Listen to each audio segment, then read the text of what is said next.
Let's begin on Zoom, and I don't know if it was on Zoom, but whatever it is. Okay, let's begin.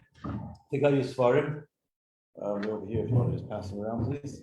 We're going to start from Halacha Gimel. Different ways of cooking, different alternative methods, if you will.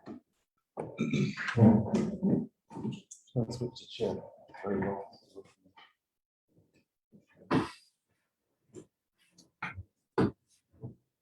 Okay, page Tezayin, page 16 in English, Tezayin. So last week we spoke about classical forms of cooking, which would be through boiling water in a pot or even with fire. We spoke about the prohibition about cooking milk and meat together. And as I said, that milk and meat separately we have all the time. You have meat for supper, you have milk for breakfast. So the prohibition of milk and meat is when you join them together to create a new entity. That's where the issue is. We spoke about you have, if it's from an animal and it's from milk together, that's forbidden from the Torah. Fowl and milk is forbidden rabbinically, with Rabbanan. And it says in the Torah 3 times, so we learn 3 things. You're not allowed to have benefit, you're not allowed to eat it, and you're not allowed to cook it. Now, today we're going to speak about other forms of absorption. It's called B'li Yishlei B'derech Mishul, which is a form of absorption that's not an actual direct cooking. So direct cooking would usually infer or refer to something like with fire. But B'li Yishlei B'derech Mishul would be something that gets absorbed through another process. For example, like pickling. So let something pickle for a certain amount of time, it's going to absorb. So Halacha Gimel, let's look inside.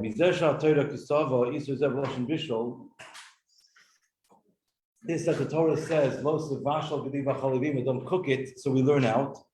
The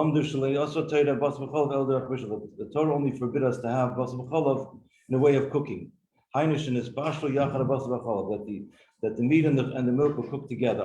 If you let meat and milk soak together, even many days, even though certainly the milk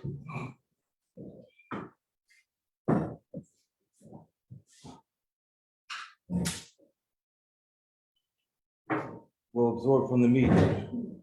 And the taste of the meat is going to go into the milk. There'll be an absorption. If they weren't cooked together, meaning through fire and the like, then it's not forbidden in the Torah. However, the Chachamim rabbinically prohibited any type of meat and milk that absorb from one another, even though it was not through the classical way of cooking. So like pickling milk and meat would be prohibited rabbinically. Same would be in the reverse, if milk got the taste of meat. Anytime you have a situation where there's an intermingling of milk and meat, you have to ask a shayla to see what the story is.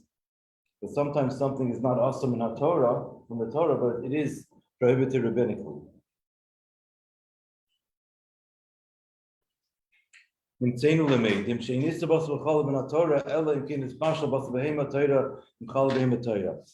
Torah, it's only prohibited if you cook meat from an animal together with milk from an animal, both kosher animals.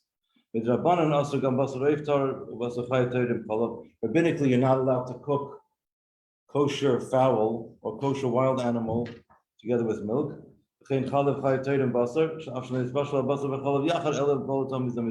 Or if you just take them and they have absorbed one another, like in a cold application. Okay,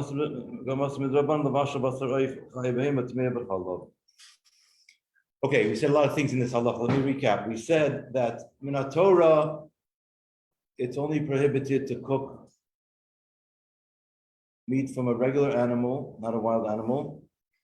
As the Torah uses the example of Gedi, the goat, with milk, with kosher milk. Kosher and kosher, that creates bas b'chalav. That's the prohibition of bas b'chalav in the Torah. Rabbinically, you're not allowed to cook meat from a wild animal or fowl with milk. That's bas b'chalav, that's midrabanan, it's rabbinic. And then also rabbinically, you're also not allowed to have milk and meat absorb from one another, even though it's not through cooking. Let's say it's just through a cold application. And also, rabbinically, you're not allowed to cook either chicken or meat from a wild animal, or even meat from a non-kosher animal with milk. So I said earlier last week, if you remember, that meat from a non-kosher animal is already forbidden. So therefore, it's not going to become forbidden again. That's true. However, if you're going to cook them together, it's a problem of maris ayin. It doesn't look right. Basically, so rabbinically, you're not allowed to do that. Any questions on what I said so far?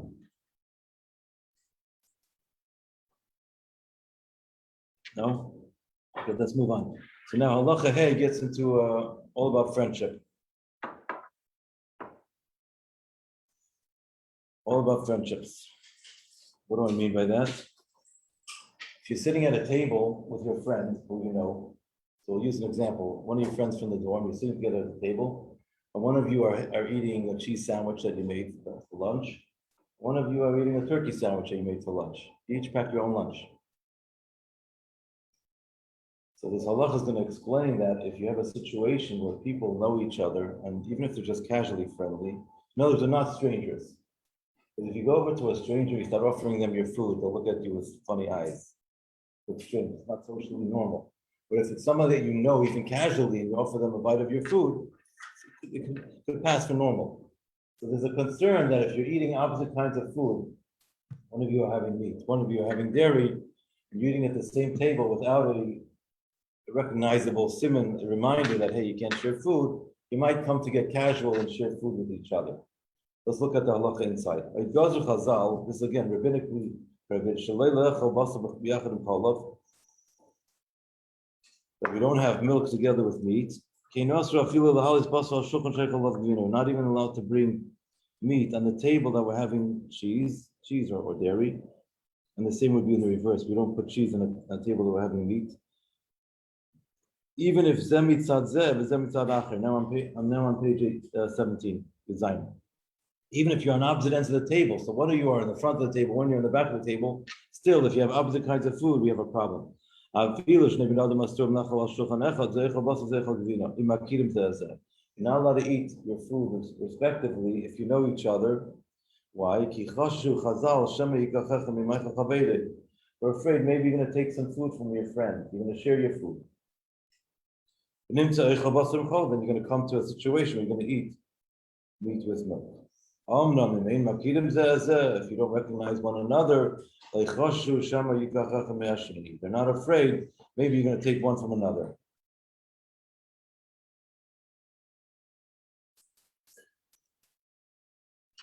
Your question? Yeah. Go ahead.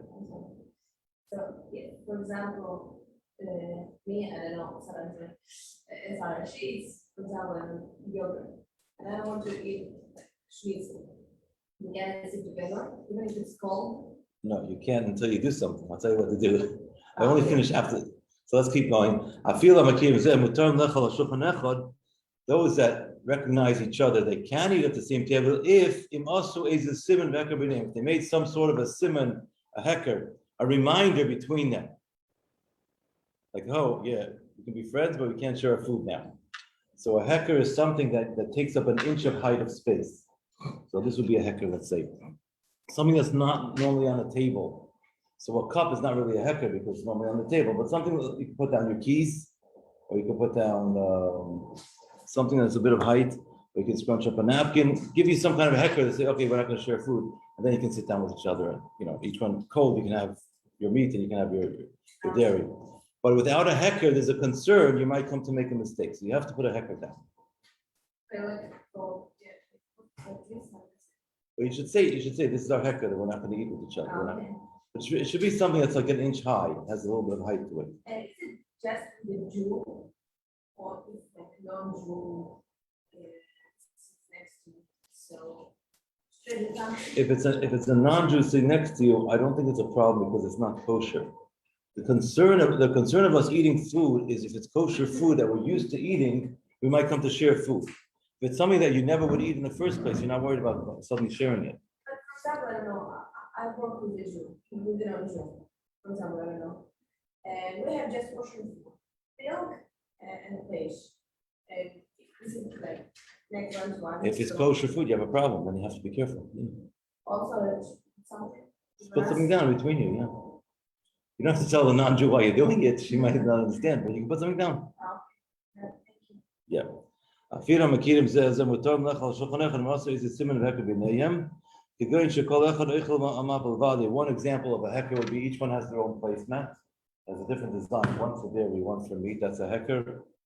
Or oishinich b'neihem is siman davar shein dakli al shulchanech. You put something in between the two of you on the table. It's not normally on the table.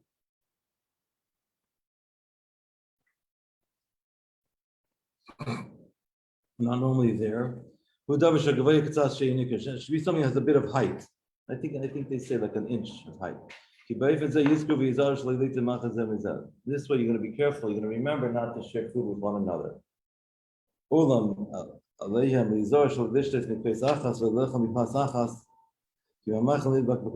have to be careful also not to share cups or to share, even when it comes to bread. I'll explain how the bread works in a second. You have to be cognizant of adequate segregation. I'm sorry, not him.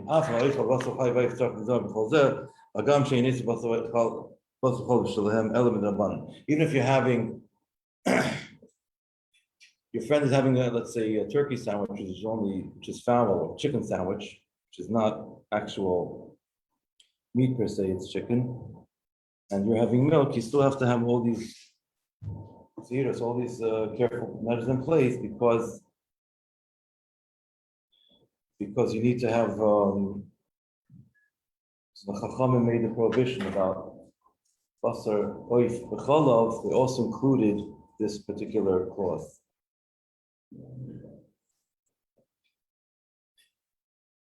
Now, when it comes to the challah board, I'll share this with you because we're going to learn it later also.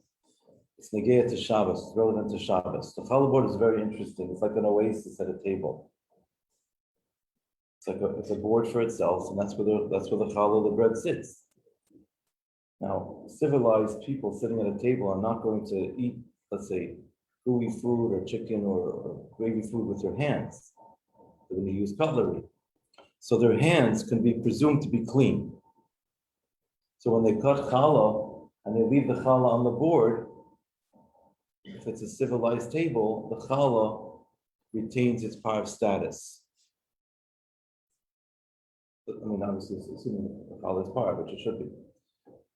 If once the challah comes to someone's plate, let's say it's at a Shabbos table and it's a meat plate and they have gravy, then you can, it's no longer assumed parv. Maybe it's, got mingled already with meat. So any leftover challah that remains on the challah board, if it was produced parv, can remain parv, as long as it's a civilized table. On the other hand, it's a table where the kids run wild and they're eating everything with their hands and they're touching everything, then you have a problem. Then the challah is not really parv anymore. So just want to point that out. So when it comes to sitting with your friend, let's say, civilized environment, if you have a challah board and it's a parv challah board, the challah remains parv. It's not a problem per se. Once something comes to a person's plate, it takes on the status of whatever they're eating because of the closeness. Make sense? Just a logical kind of system. Okay. Now we turn to page Ches, Halacha Vav. By the way, one point about what I said last, the halacha about sitting together with your friend. If on the other hand, let's say you're in a train station and you're opening up your cheese sandwich, you don't know the people around you, you don't have to be worried about putting something down between you on the table because you don't know each other. There's no concern about sharing food, that kind of thing.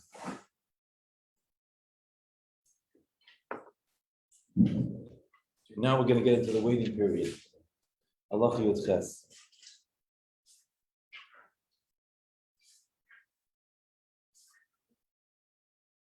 No, I'm sorry, excuse me, page Yud Ches, Halacha Vav, thank you. Sorry? Vav, yeah. So now, just to introduce this, after eating dairy, the minhag of Kabbalah is to wait 1 hour. Some Yidden wait less, they only wait like a half an hour. Some even don't wait at all, just rinse their mouth and clean their teeth. The minhag of pikabol is to wait an hour. After eating meat, before having dairy, our minhag is to wait 6 hours.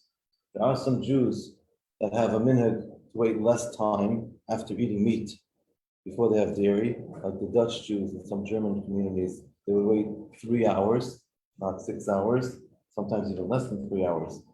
It's not a prevailing custom. So if someone does not have a custom, otherwise they wait 6 hours. Okay, now apichasidus, just to explain this concept a little bit, cholav is white,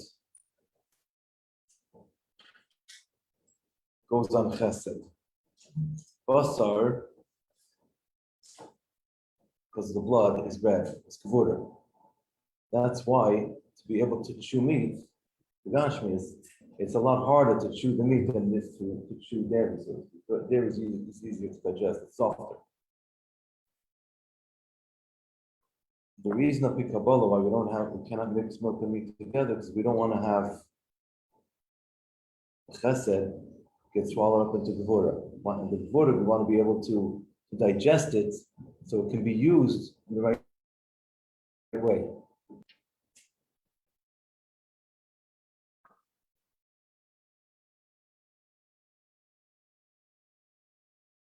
Now,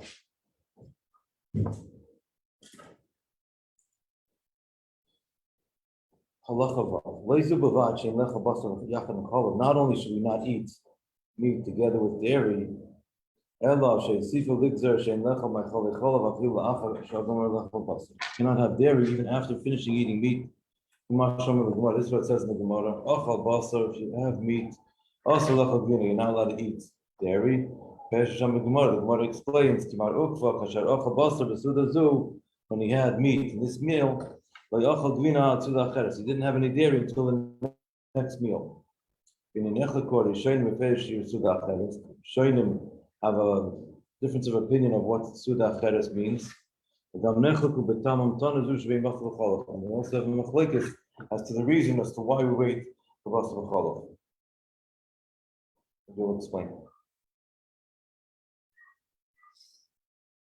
So in the times of Gemara, they would, after they had dairy, after they had meat, they wouldn't have any dairy until the next meal.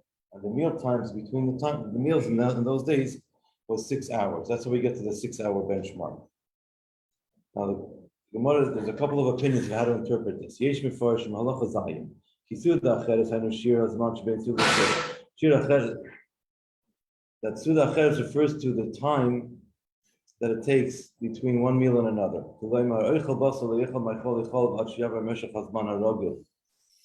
If someone has meat, they should not have any dairy until the time passes, the regular time, and the time to chazal, between the meal that you have in the afternoon and the meal you have at night. The shear and that's the shear of complete 6 hours. There are those that different say that this that it says that they would have meat and not have dairy until another meal comes doesn't mean that they wait the 6 hours. It means that they're not allowed to have it in the same meal. It means that they have to bench and make a separation. The Fishi Tassam, according to this opinion, which we don't follow, by the way, and if you didn't have any, if you washed, you have to make brachas hamazon. If you didn't have any bread, make bracha achreina on the meat. That's called Gemara Suda. That's Siluk Suda. That's how you finish the meal. Then you have to eat some kind of a cleansing food, like a power food to clean your teeth. Or alternatively, you can brush your teeth and floss. It's a modern day equivalent. But there's certain foods you can have to clean your teeth out, your palate, and to drink something to further clean your mouth. So it's called kinuach, rinsing, and kinuach means cleaning, and hadacha is rinsing. Even according to this lenient opinion that says between one meal and another, it just means that they had to bench in between. You have to at least wait 1 hour between meat and dairy.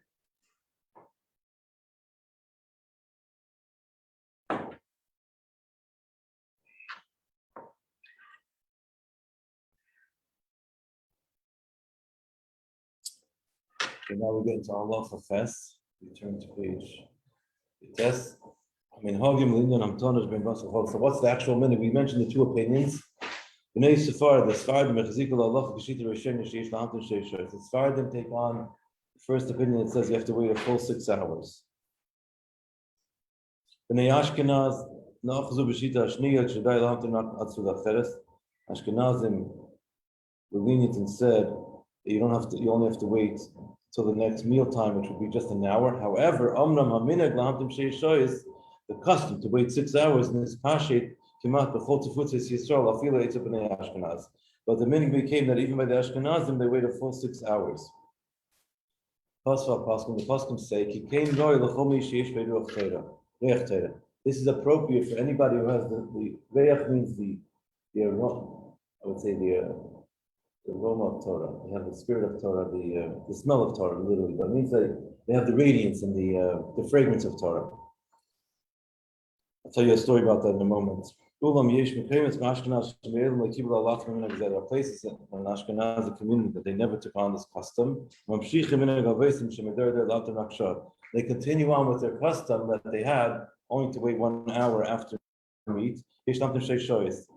And some people wait 3 hours. But that's okay for them because that's minhag. Someone who's an Ashkenazi, the minhag of their forefathers was to wait a full 6 hours. Chas v'shalom for him to change his minhag and to be prayed together to break open the boundary. And someone who does so is violating the prohibition of do not forsake the Torah of your mother. If you had. Why is it called? Just one second. Why is it called Torah of your mother? Because in Hagim, Torah Shabbat Peh is called Torah Sinecha. The Shvitzaz is Torah Sinecha. Now, I'll take your question in one second. I just want to tell a little story. So, this that we wait a full 6 hours by the Ashkenazim, even if somebody, unless someone has a custom otherwise.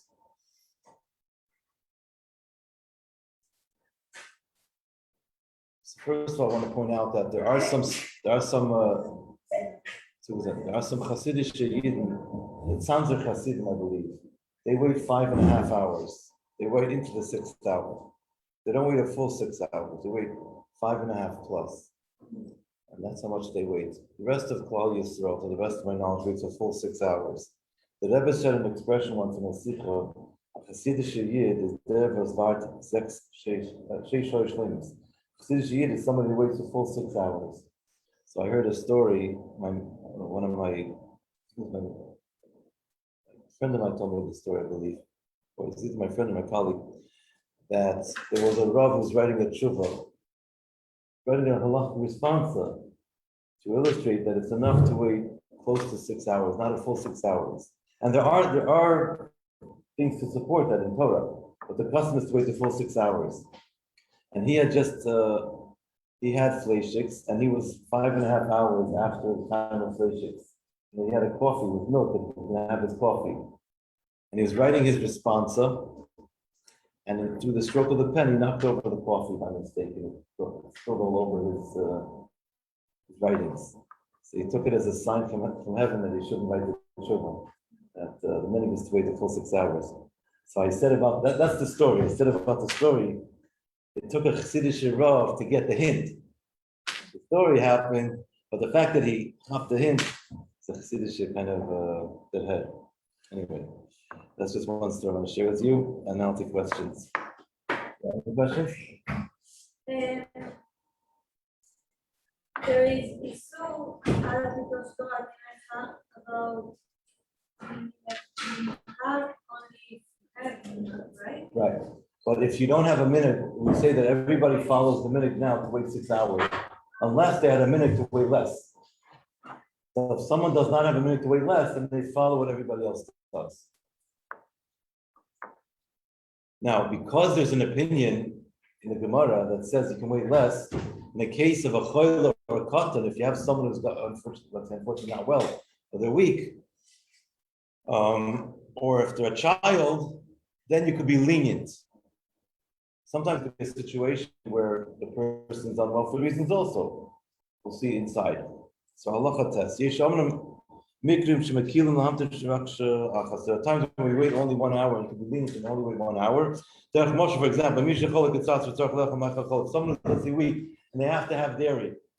Let's say it's a nursing mother, she has to have dairy foods. They should rinse their mouth and clean their mouth. They should also clean their teeth, like floss their teeth if possible. But then they can have dairy even after waiting 1 hour for meat. And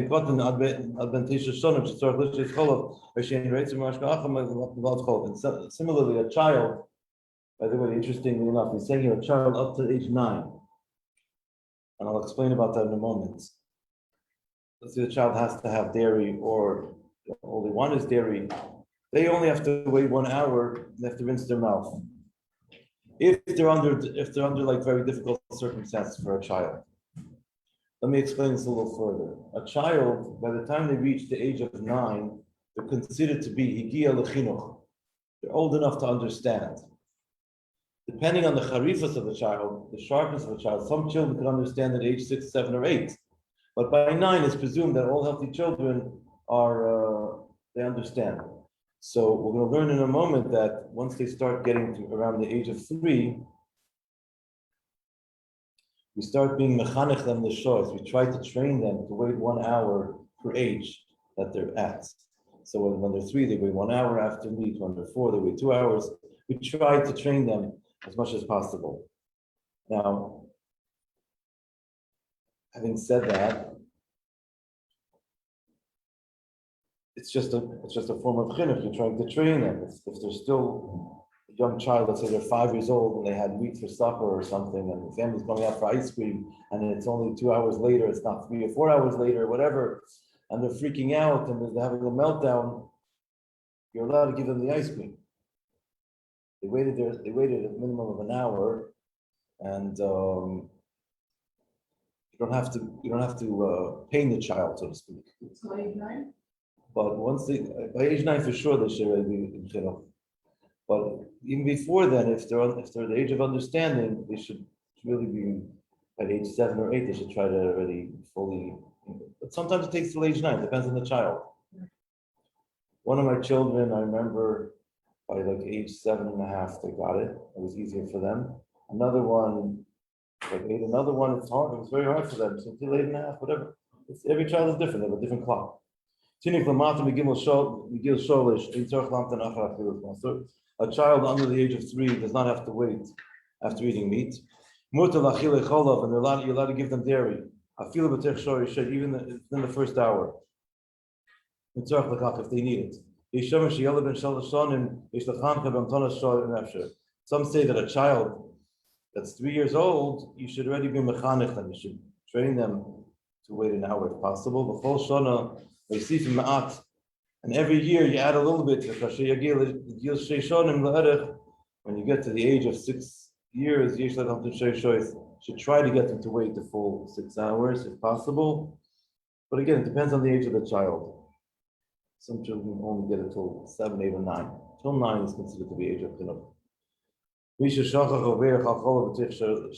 have an interesting situation. If somebody makes a mistake and they're fleishigs, and they mistakenly made a bracha on milchiks, within the 6 hours.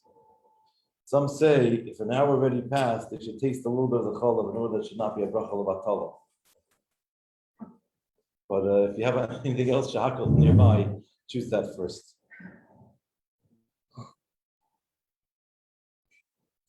Okay. But this shaila about the children comes up with children, also comes up with nursing mothers. It can come up also with somebody, let's say, is in general, a person is weak and they need to have meat, that if they need the iron, whatever it is, they need calcium for the milk, whatever properties that foods are giving. If they're in a difficult situation, they should ask a shaila.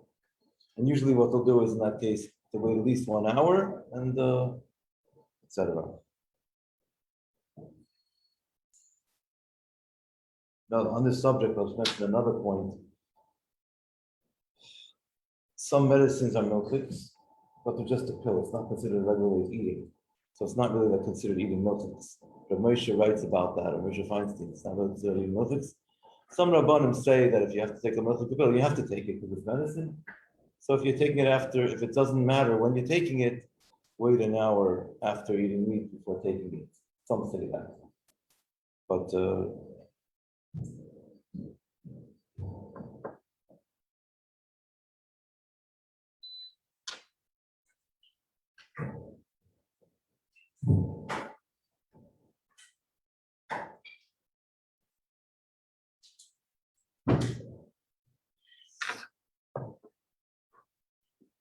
Halacha Yud.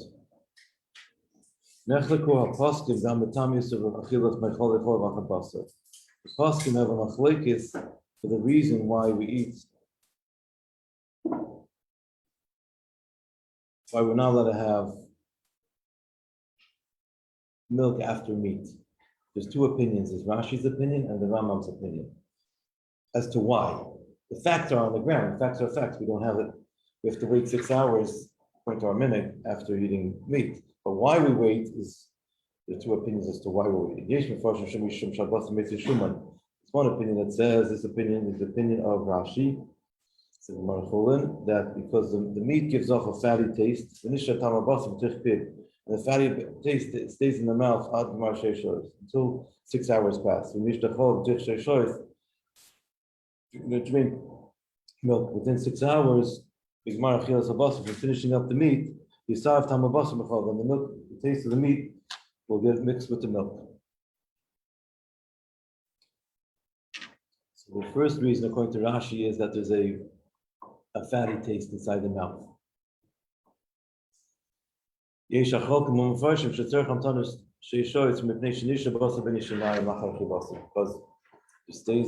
there's a piece of meat stay within the teeth after eating it. If you're going to drink milk right away after that, you're going to mix milk and meat.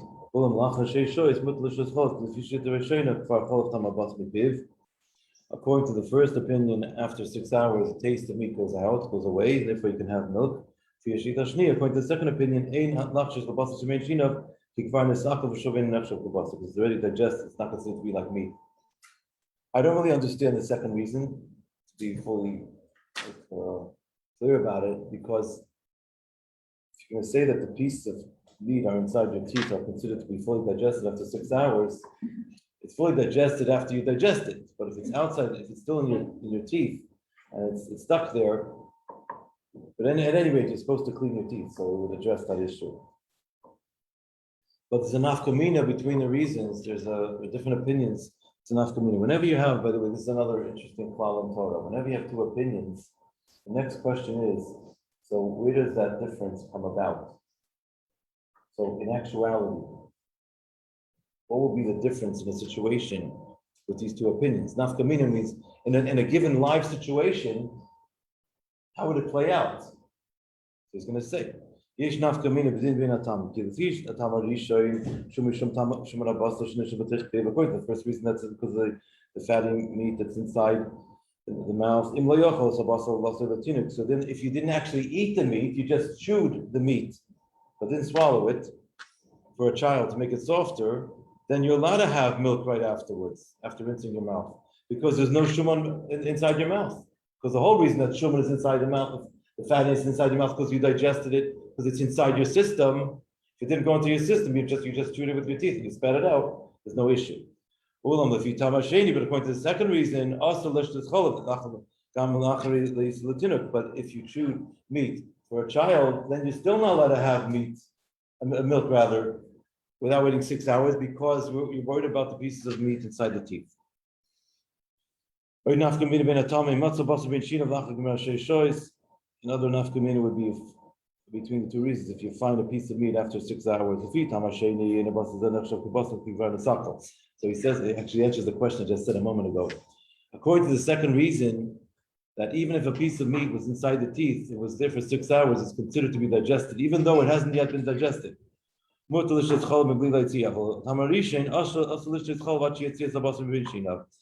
the first reason, you're not allowed to have any milk without removing that piece of meat. That's why you have to floss. According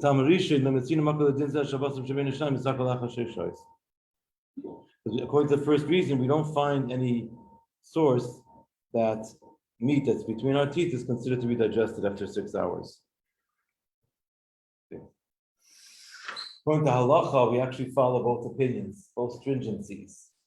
So that's why, after eating meat, before having dairy, we eat some parv food and we drink a parv drink as a cleanser of the system, the mouth, the teeth, etc. If you didn't have anything from the last time you had your meat and 6 hours passed, then you have to brush your teeth, or you have to rinse your mouth or floss your teeth to clean that. Most parv foods serve as a cleanser because they're going to clean out the system. The only parv foods that don't qualify as a cleanser are foods that are sticky, like peanut butter is not a good cleanser. It's stick to the mouth. But fruits and vegetables, and the liquidity, things to tell. We pass on like both opinions. We should be concerned about the second reason. Even if we didn't actually eat the meat, we just chewed it for a child, we have to wait 6 hours. If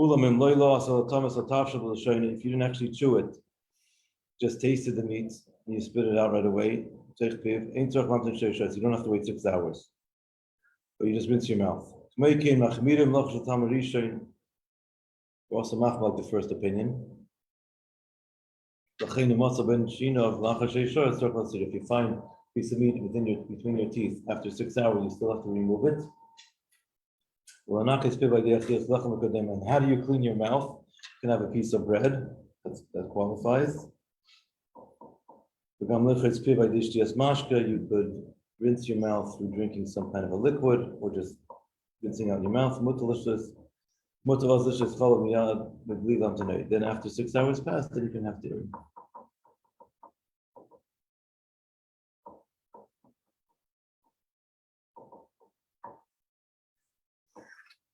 Okay. Any questions on what we learned? No? Okay. I have a question. Discussion? Nafka mina means Okay. machlekes, but it's more than machlekes. It means where are you going to find an actual difference applied?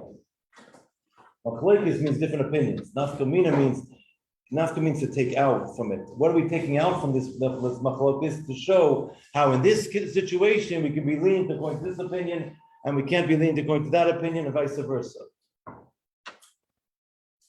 Okay?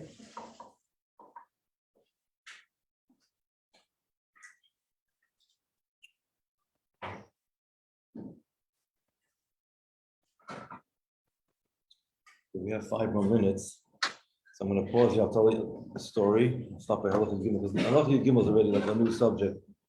So anyway, we'll stop. Today is cheshvan. So it's I'll tell you a couple of stories about my father. My father's birthday, my father blessed memory, his birthday was Tezayin cheshvan next week. A little bit more than next week, so a week and a half. Anyway, so he came to the Rebbe the first time this week's Parsha Lech Lecha, 60 years ago exactly. So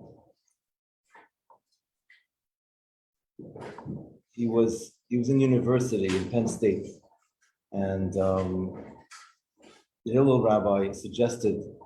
The Hillel rabbi was not a Lubavitcher; he was a Beltisher, a regular Rav. He suggested he knew Rabbi Benjamin Klein, the Rebbe's secretary.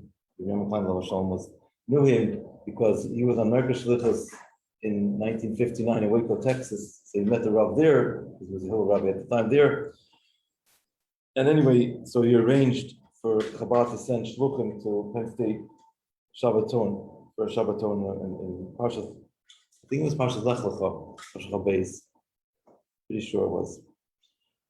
Then my father met the Rebbe after this Shabbaton. So he first met Rav Chosid, Parshas Lech Lecha, 60 years ago. And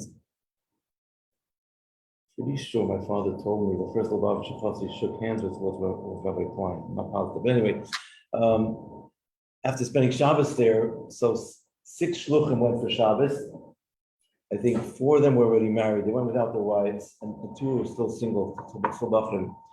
And they had a Shabbaton, and my father attended the Shabbaton. He was not yet religious. He came bicycle and he had a goatee beard, and he came from a Sephardic family that was traditional, but not religious. And he was very taken by.